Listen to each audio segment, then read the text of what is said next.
अरे मित्र, आज तो इतनी सारी चिड़िया हमारे जाल में फंस गई हैं। इतनी सारी चिड़िया तो हमारे जाल में कभी नहीं फंसी थी। हाँ हाँ भाई, तुम एकदम ठीक कहते हो। इतनी सारी चिड़िया आज से पहले तो हमें कभी नहीं मिली। तो फिर चलो मित्र, जल्दी से इन सारी चिड़ियों को दो हिस्सों में बांटकर अपने पिंजरे में रख लेते हैं। फिर वे दोनों मित्र सारी चिड़ियों को दो हिस्सों में बांटकर अपने घर की ओर निकल पड़ते हैं।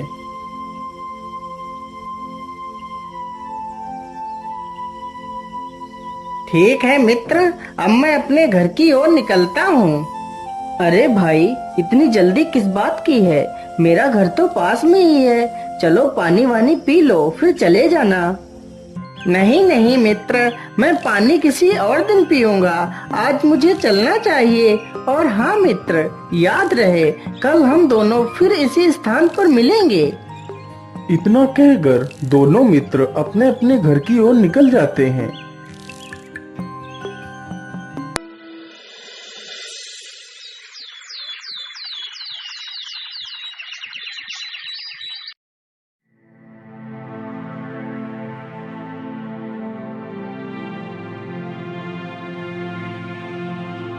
अरे पुत्र, अब उठ भी जाओ। अब कितना सोओगे? तुम्हें शिकार पर नहीं जाना है क्या? तुम्हारा मित्र तुम्हारी प्रतीक्षा कर रहा होगा।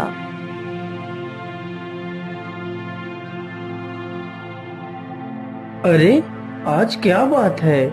मेरा मित्र अभी तक आया क्यों नहीं? अब तक तो उसे आ जाना चाहिए था। आ गया मित्र, तुम इतनी फिक्र क्यों कर रहे हो? चलो चलते हैं। क्या बात है भाई, आज तुम्हें आने में इतना समय क्यों लग गया?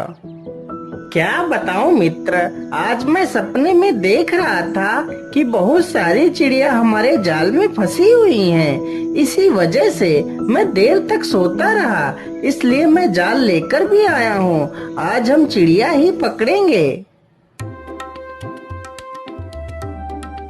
लेकिन भाई, चिड़िया तो हमने कल पकड़ी ही थी।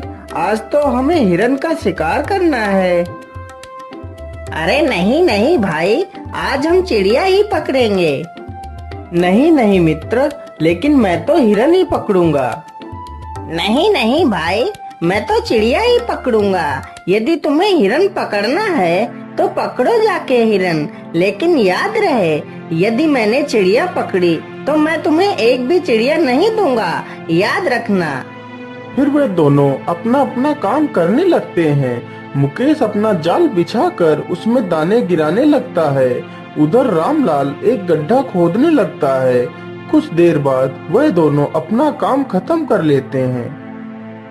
चलो मित्र, मैंने गड्ढा खोद लिया है। अब घर चलते हैं। हम लोग कल सुबह आएंगे। हाँ हाँ भाई, चलो चलते हैं। फिर वे दोनों मित्र अपने अपने घर चले जाते हैं।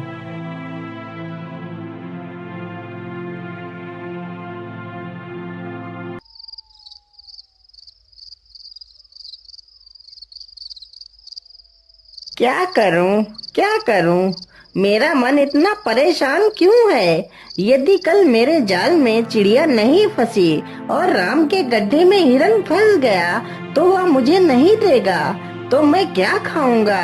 और यदि मेरे जाल में चिड़िया फंस गई और राम के गड्ढे में कुछ नहीं फंसा तो मैं उसे एक भी चिड़िया नहीं दूंगा। लेकिन सुबह हो उससे पहले मुझे आज 4 बजे ही जंगल जाकर देख लेना चाहिए।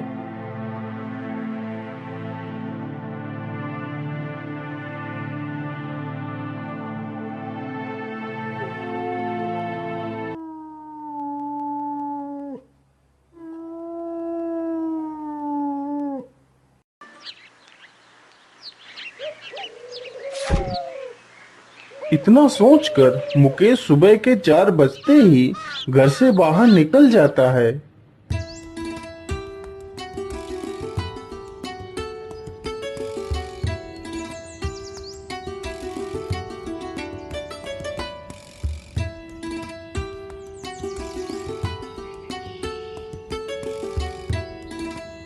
हाय हाय, मेरे जाल में तो एक चिड़िया तक नहीं फंसी है। चलो ऐसा करता हूँ, रामलाल के गड्ढे में देखता हूँ, कहीं उसके गड्ढे में कोई हिरन तो नहीं फंसा हुआ है।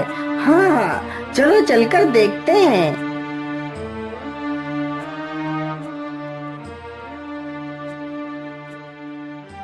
अरे ये क्या, राम के गड्ढे में तो एक हिरन गिरा हुआ पड़ा है।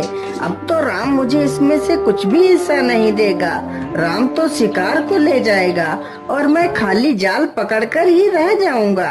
अरे नहीं नहीं, मैं यह सब नहीं देख सकता। मैं ऐसा करता हूँ, इस हिरन को पकड़कर अपने जाल में फंसा देता हूँ। मुकेश बहुत ही शातिर और लालची किस्म का आदमी था। वह तुरंत ही हिरन को गड्ढे से निकालकर अपने जाल में फंसा देता है और जाल को वहीं पर रख देता है। चलो चलो, सुबह होने वाली है। जल्दी से अपने घर चलकर सोने का बहाना करता हूँ, नहीं तो रामलाल को मुझ पर शक हो जाएगा। सुबह होते ही रामलाल मुकेश के घर जाता है। अरे मुकेश, चलो अब उठ भी जाओ, सुबह हो गई है। हमें शिकार देखने के लिए चलना चाहिए। मुझे लगता है रामलाल आ गया है। हाँ हाँ, चलो भाई, चलते हैं।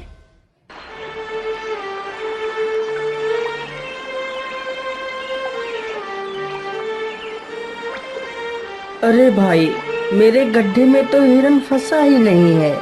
शायद आज मेरे किस्मत में शिकार था ही नहीं। तेरे किस्मत में शिकार होगा भी कैसे मूर्ख, तेरा शिकार तो मैंने ले लिया है। अच्छा अच्छा, कोई बात नहीं भाई, चलो अब देखते हैं आखिर मेरे जाल में क्या फंसा हुआ है। मैं ये क्या देख रहा हूँ? आखिर चिड़िया पकड़ने वाले जाल में हिरन कैसे फंस सकता है? यह कैसे संभव है? अरे भाई, तुम कहाँ खो गए? क्या तुम मेरा शिकार देखकर खुश नहीं हुए? नहीं नहीं मित्र, मैं तो बहुत खुश हूँ। लेकिन मैं तो अच्छी तरह जानता हूँ तू क्या सोच रहा है। फिर वह दोनों मित्र घर की ओर निकल पड़ते हैं।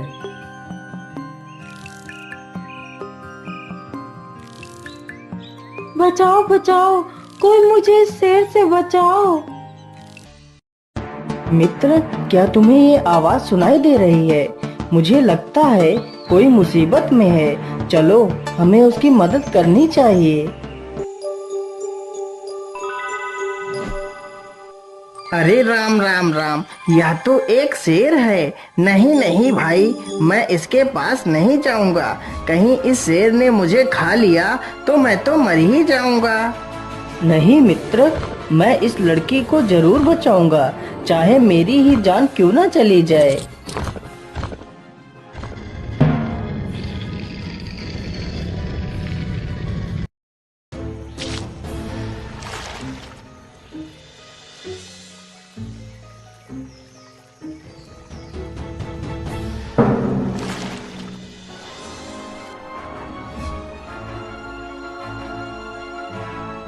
अरे वाह वाह, वह दोनों तो लड़ते लड़ते दूर निकल गए हैं। यही अच्छा मौका है लड़की की नजर में हीरो बनने का।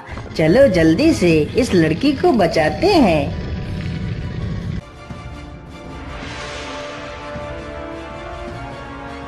इस रस्सी को तुम जल्दी से पकड़ लो, मैं तुम्हें बाहर खींच लेता हूँ। लेकिन वह शेर, वह तो ऊपर ही है। तुम चिंता मत करो, मैंने उस शेर को मारकर भगा दिया है। तुम जल्दी से इस रस्सी को पकड़कर ऊपर आ जाओ।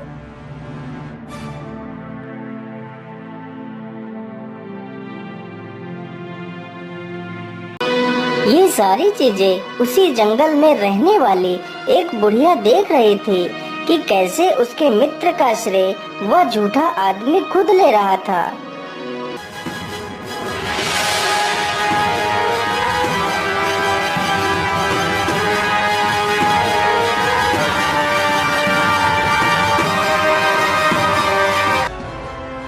अरे मित्र, तुम कहाँ हो? देखो, मैंने उस शेर को भगा दिया है। अच्छा ठीक है राजकुमारी जी, अब मैं चलता हूँ। मेरा दूसरा मित्र मुझे ढूंढ रहा होगा। अरे भाई, तुम कहाँ चले गए थे? और वो राजकुमारी कहाँ है? अरे भाई, वो मैं राजकुमारी को उसके घर तक छोड़ने चला गया था।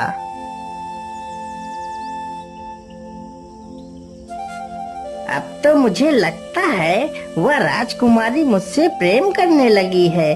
अब बहुत ही जल्दी वह राजकुमारी मेरी हो जाएगी और मैं बहुत अमीर बन जाऊंगा।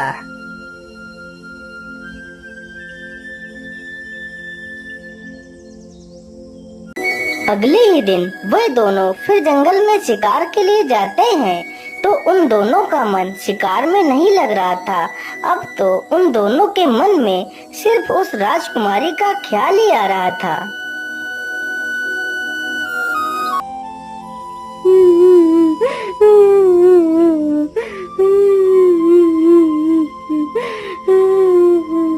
अरे भाई, यह रोने की आवाज कहाँ से आ रही है? चलो चलकर देखते हैं।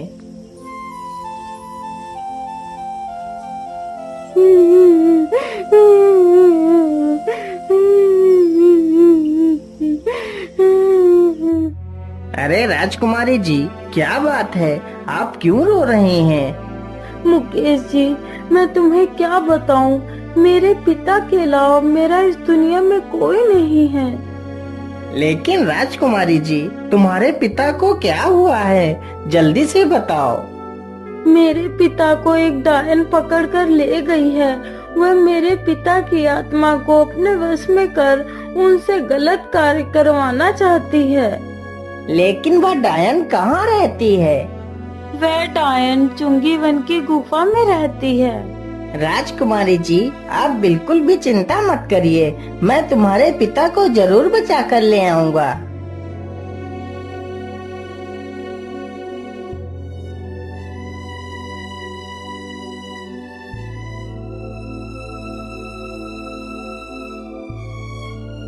दोनों मित्र उसी गुफा के पास पहुंच जाते हैं।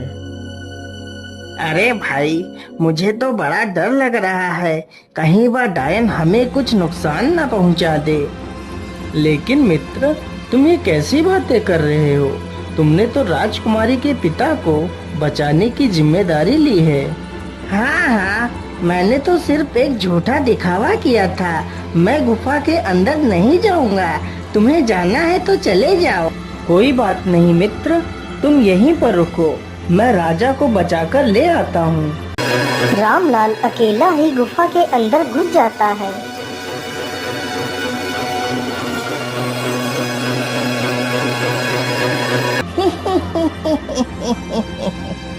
अब मैं तेरी आत्मा को अपने वश में करके तुझे प्रेत बनाऊंगी। अरे, यह डायन तो जल्दी ही राजा को मारने वाली है। मुझे जल्दी से कुछ करना होगा। रामलाल पीछे से जाता है और उस डायन के सिर पर जोर से डंडा मारता है तो डायन मर जाती है और बेहोशी की हालत में ही राजा को अपने कंधे पर उठाकर वहां से निकल पड़ता है। यह सब उसका मित्र मुकेश देख रहा था। तभी उसका मित्र पीछे से आता है और अपने मित्र के सिर पर जोर से डंडे से प्रहार करता है तो उसका मित्र जख्मी होकर बेहोश हो जाता है। फिर मुकेश राजा को अपने कंधों पर उठाता है और राजमहल लेकर पहुंच जाता है। यह सब कुछ देखकर राजकुमारी उससे बहुत प्रसन्न होती है।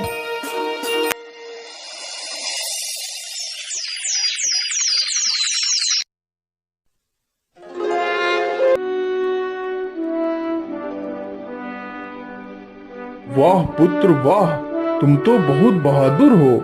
जो काम हमारे सैनिक नहीं कर सके वह कार्य तुमने कर दिखाया। इसलिए हम अपनी पुत्री का विवाह तुम्हारे साथ करना चाहते हैं। सैनिकों, जाओ और पूरे राज्य में घोषणा कर दो, मैं अपनी पुत्री का विवाह कर रहा हूँ। सभी लोग इस शुभ अवसर पर आकर अपना आशीर्वाद दें। अरे अरे, रुक जाइए, यह विवाह नहीं हो सकता। लेकिन तुम कौन हो जो मेरी पुत्री का विवाह रोकने के लिए आई है? क्योंकि महाराज यह आदमी एक नंबर का धोखेबाज तथा लालची है। फिर वह बूढ़ी महिला सारी कहानी उस राजा को सुनाती है। महाराज, यदि आपको यकीन नहीं है तो मेरे घर चलकर देख लीजिए। इसका मित्र घायल अवस्था में मेरे घर में पड़ा हुआ है। ये सब सुनकर राजा के होश उड़ जाते हैं। जब वह राजा बुढ़िया के घर जाकर देखता है तो यह सारी बात सत्य होती है। सैनिकों, इस धोखेबाज आदमी को फांसी पर चढ़ा दिया जाए। फिर राजा राजकुमारी का विवाह रामलाल के साथ कर देता है।